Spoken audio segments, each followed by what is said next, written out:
Hello there everyone, and welcome back to Void War Studios for our Age of Sigmar episode.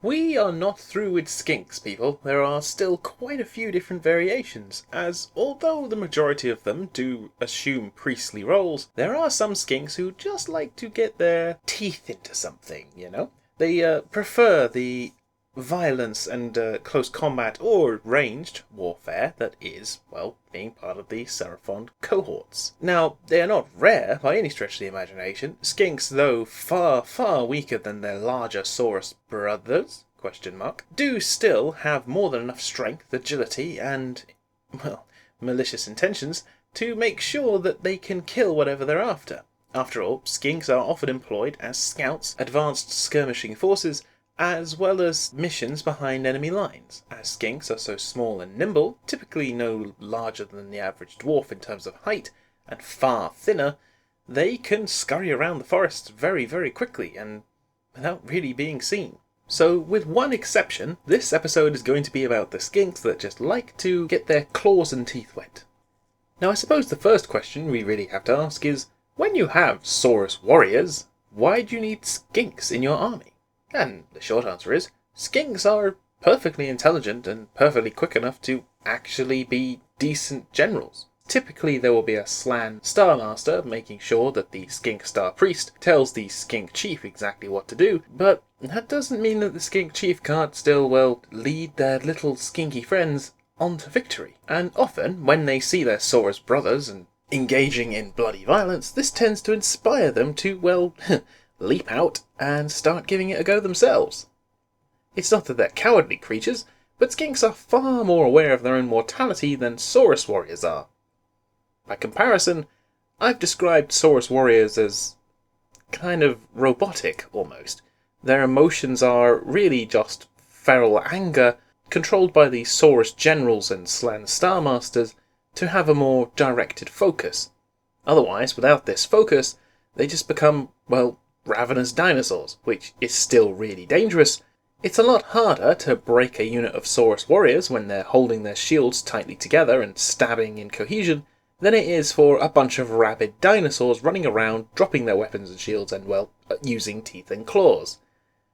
Neither prospect is particularly fun, but the point I'm trying to bring across is the Saurus warriors are potentially prone to giving in to their animalistic tendencies, whereas Skinks still have enough of a self-preservation to not throw themselves into insane situations, and they will assess situations more carefully and actually be much more cautious when it comes to these kinds of engagements, which makes Skink chiefs very good at spotting opportunistic attacks.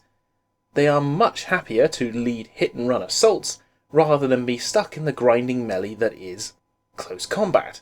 And for this reason, Skinks also, whilst can fight on foot, and do from time to time, they much prefer to be on mounts. As one, this means that they can actually get into the battle quickly and out, and two, if they can't get quickly in and out, they'll be on a nice tough dinosaur that's more than happy to munch its way through things. And the first of these particular creatures that these Skink chiefs love to ride into battle are known as pterodons. This adorable Jurassic Park creature is more than capable of ripping things limb from limb, but that is not why a Skink chief enjoys riding a pterodon. Pterodons are fantastic flyers, able to dart in and out very quickly and avoid the majority of incoming fire, because they are, despite being quite large flying creatures, compared to the Skink, they are very, very quick and thin. And what the Skink love to do with these creatures is they love to convince them to carry large heavy weights, typically rocks or balls and chains, make them fly up very, very high, dive down very, very fast, and then proceed to drop their cargo on some unfortunate sod below. This is something Skink chiefs find very satisfying, as it means they can watch things go kasplat, whilst being, relatively speaking, quite safe on their very fast-flying mount. And Skink chiefs, known to their kin as Masters of the Skies, tend to ride particularly cunning pterodons, and are experts at teaching the rest of their cohorts to unleash their rocks at the precise moment. When you live in a universe full of magic and technology, craziness and gods, sometimes a large boulder hurled at the exact right moment is all you really need. In the case of the Pterodon Chief, his stat line is, well, quite reflective of a hit-and-run commander. 5 wounds, meaning he can survive a little bit of punishment. 16-inch move, with the fly ability, of course. 6+ save, yeah, don't get this guy stuck in combat, whatever you do. And 6 bravery, because a skink isn't stupid. Any skink will sacrifice itself for a Star Master, but if you tell it to go into an insane situation without the direct order from a Star Master, it's gonna feel pretty damn nervous about it. However, there are a number of special rules that can help him not die. Lead from on high means that this chieftain is particularly good at darting in and out at the right moment to perform the best possible strike. All enemy attacks against this model subtract 1 from their hit rolls when in close combat, so long as the enemy doesn't have the fly keyword. Which will help a little bit, but again, this will only protect you for so long, so I thoroughly recommend that you keep this thing away from the worst of the combats and use them to dart in and out. And his command ability is known as Coordinated Attack. So long as the chief is within 12 inches, typically speaking, the Pterodon riders, when they hurl their deadly cargo, they will do D3 wounds on a 4+ to the unit. That's mortal wounds, by the way, which is not half bad. However, with the Coordinated Attack ability from your Pterodon Chief, that 4+ to do D3 wounds becomes 2+, making your Pterodons far more effective at delivering their deadly cargo, and meaning that you can score some hits without risking too much that things will go horribly wrong. And your Pterodon Chief isn't without his attacks. The Pterodon itself has 4 attacks, hitting and wounding on 4s with 1 damage, which is okay. I mean, it's 4 attacks, it's far better than a horse. And the Chief itself has got 3 attacks with a Skyblade, hitting on 3s, wounding on 4s with a -1 rend and 1 damage. This is definitely a quintessential duck in, throw your rocks, and then run away kind of situation. You don't want to be anywhere near any kind of retribution from your opponent, and for God's sakes, make absolutely sure that if you're going to fly near anything with a ranged attack, that you're not there for very long, as the 6+ save isn't doing you any favours, as, well, the Pterodon is practically naked, and the Skink itself is, besides a fancy head mask, practically naked. And they don't have that lovely thick scaly skin that your Saurus warriors do. The other variant on this, however, is a slightly more crazy creature known as a Ripperdactyl. These are flying dinosaurs typically ridden by more aggressive skinks who actually like throwing themselves headlong into insane situations. They are often some of the first creatures to fly into an opposing army at the front of a star host, or in front of their cohort, as Ripperdactyls are ravenously hungry creatures and really enjoy a snack. They will happily tear their way into anything that looks delicious and tasty, and the Skinks have learned particularly fond of a creature known as a bloat toad, the toxins from which act as a kind of stimulant, making these creatures far more aggressive. In fact, the Skinks have learned that if they conjure bloat toads within an enemy's ranks, this sends the predator into a bloodthirsty craze, which is really bad for anyone nearby, because these creatures are more heavily armoured than your Pterodons, and far more dangerous with their lovely snaggly teeth. And when you have a pterodactyl with a skink chief on board, well, things are going to get interesting very quickly. Not nearly as fast as the Pterodon at a 12-inch move, it's still respectable. 5 wounds and a 5+ save mean that it's slightly better armoured than your Pterodon, and that 6 bravery means that whilst your Ripperdactyl skink chief is more keen to get into a bit of a tussle, it's still not stupid enough to hang around there for very long. The ability that a Ripperdactyl chief has is known as Voracious Appetite. If an unmodified hit roll for an attack made with its tearing jaws is a 6, it inflicts 2 hits instead of 1, which is pretty amazing when you realise that this thing has got 4 attacks that hit on 4s and wound on 3s. So you have the chance to potentially double your hits if you roll particularly well. Which is all kinds of fun. 1 damage apiece and all, but still all kinds of fun. And of course you still have your Skyblade, so you've still got your -1 rending attack from your Skink Chief. And the differences continue because the Skink's Chief's command ability, known as Ripidactyl Assault, is basically the Chief inspiring all the riders around it to, well, dive in and get stuck into the fray. You use it during the combat phase, and until the end of this phase, you add 1 to the attack characteristic of melee weapons used by friendly Ripidactyl units within 18 inches. So that's a nice little buff. You get an extra attack, which means the potential extra attack can become 2 hits instead.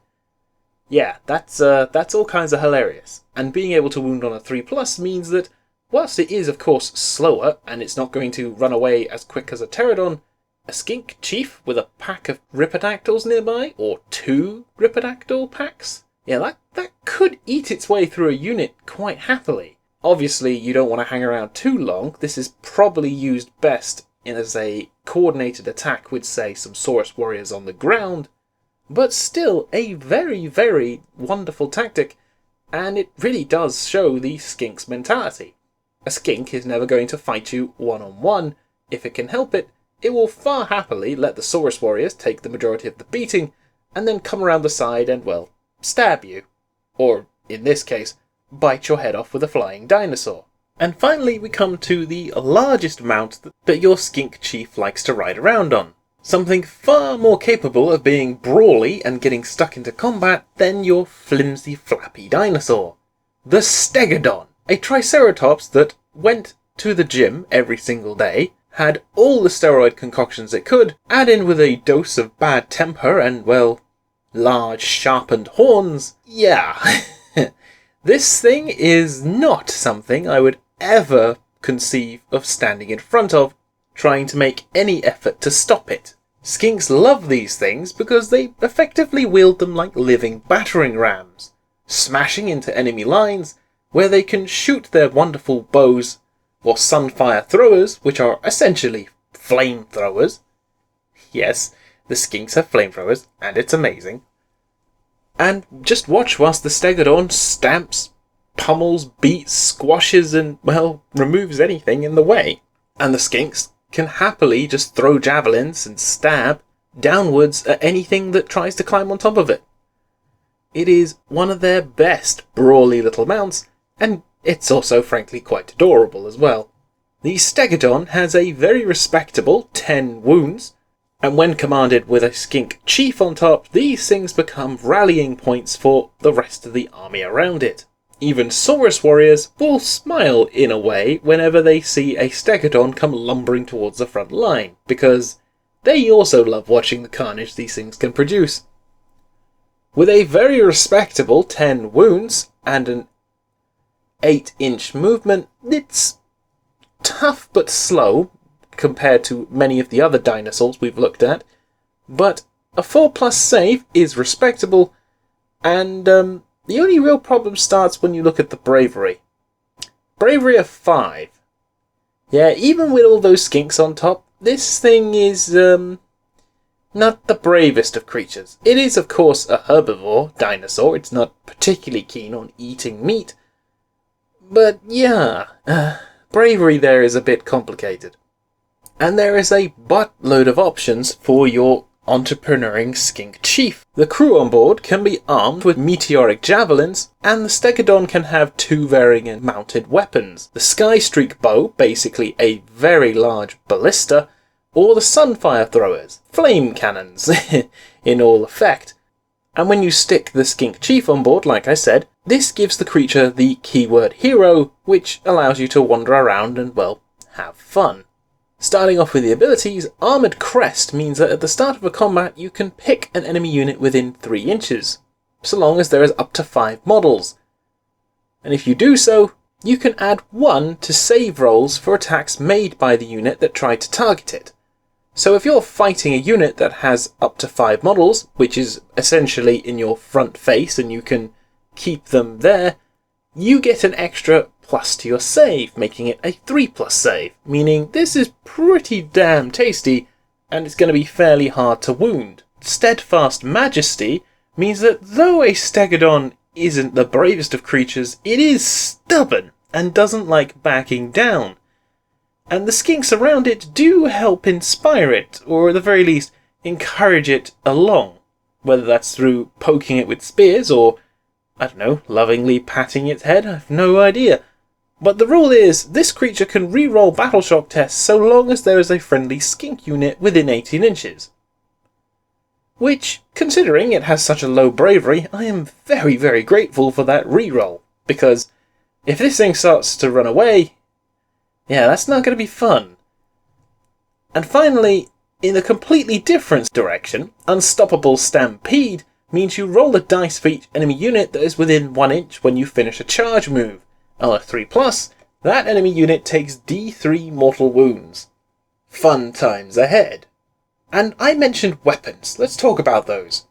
Your ranged ones are standard the meteoric javelins, which are 8-inch range, 4 attacks, hitting on 5s, wounding on 4s, 1 damage. Not really much to write home about there. It's a peppering thing. It's kind of like the whole Fire Slayer throwing axe mechanic. You should remember that you have it, but how many times are you really going to remember the javelins when the other 2 options are far more interesting? The Starstreak Bow has a 24-inch range, hitting on with 3 shots that hit and wound on 3s with a -1 rend and 3 damage. Yeah, that will quite comfortably take out even the toughest of Stormcast Eternals one at a time. And if that doesn't particularly float your boat, you can of course instead have the Sunfire Thrower. This cosmic flamethrower operates a little differently. It's an 8-inch ranged weapon, and its attacks are as follows. You roll a number of dice equal to the number of models within 8 inches of you, and on a 5+, each one of them takes a mortal wound. This is really the trade-off that you're having to have. The Starstreak Bow, yes, has got a fantastic damage output, and it's 3 shots that are pretty likely to hit, on average. Or you take the Sunfire Thrower, and whilst it's only wounding on a 5+, you have the chance to hit a hell of a lot more units, and you also have the chance to deny them any kind of save because you're doing mortal wounds. It's a 5+ mortal wounds, but that's the trade-off that you're having to go with. And then of course there's getting into close combat, because that's where this thing is equally as hilarious. Your Meteoric War Spear, wielded by your Skink Chief, has 3 attacks that hit and wound on 3s, -1 rend and 1 damage, which is respectable. The other Skinks are too busy firing their weapons or throwing javelins of this thing, but the Stegodon is really the star of the show.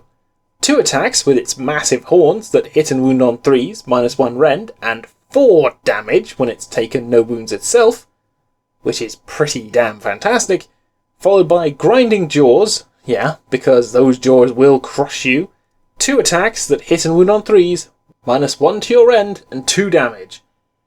And finally we have the Stomping Stomp, the crushing stomping feet. 5 of them that hit and wound on 3s, -1 rend and 2 damage.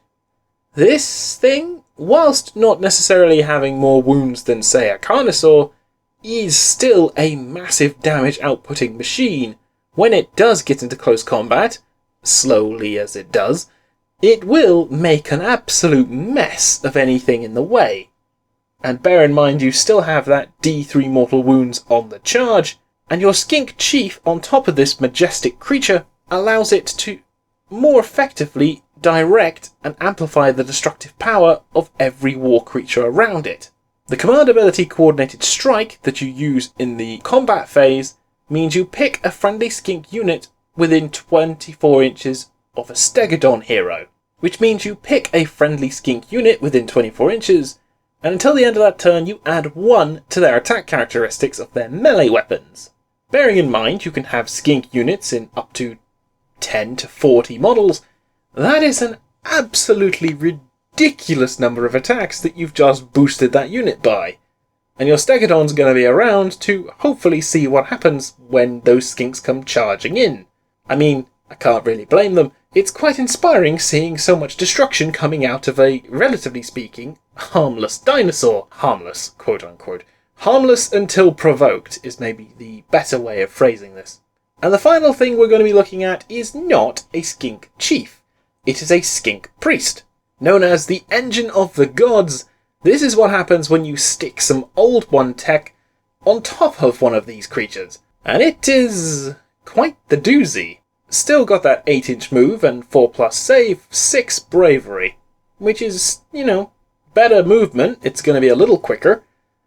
Despite having those large, lumbering pieces of tech on its back. But this is essentially what happens. The Cosmic Engine, an ancient device that is powerful enough to disrupt the natural laws of the universe. Yeah, this is a ridiculously dangerous, unpredictable, and unreliable piece of technology, which the Slann mostly understand. Mostly. Crewed by a bunch of skinks with a star priest on top. It is, quite the fascinating little thing. And it works like this. At the start of your shooting phase, you can make one Cosmic Engine roll. So you roll 2d6, and you pick one of the following effects. If there is a Slann nearby, because the Slann basically keeps an eye on what the Skinks are doing, you can roll 3d6 instead of 2 to get the better results. Starting from the worst one, if you manage to roll between a 2 and a 3, the Engine of the Gods vibrates violently and resists, as the universe resists, being screwed around with.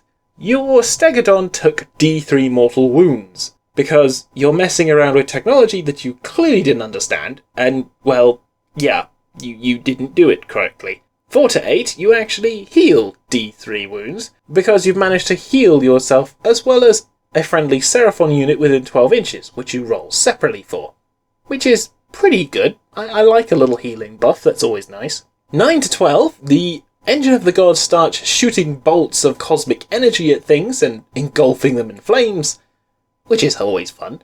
You pick an enemy unit within 24 inches and you roll a dice. Or you can choose to roll a dice for each enemy unit within 12 instead. And on a 2+, they take D3 mortal wounds. Not bad, not bad, not bad at all. 13 to 17, you can manifest new Seraphon warriors. Yes, this is a summoning Engine of the Gods. You can set up a unit of 10 Saurus warriors within 12 inches of this model, so long as they're 9 inches away from an enemy unit, and they get added to your army. Not included in your battle line, they are just extra Saurus warriors that just magically appeared on the battlefield. Because reasons. Amazing. And finally you have 18, which is the highest result you can get on 3d6. You slow down time. For the rest of the turn, you re-roll charge rolls for all Seraphon models within 24 inches of the stegodon.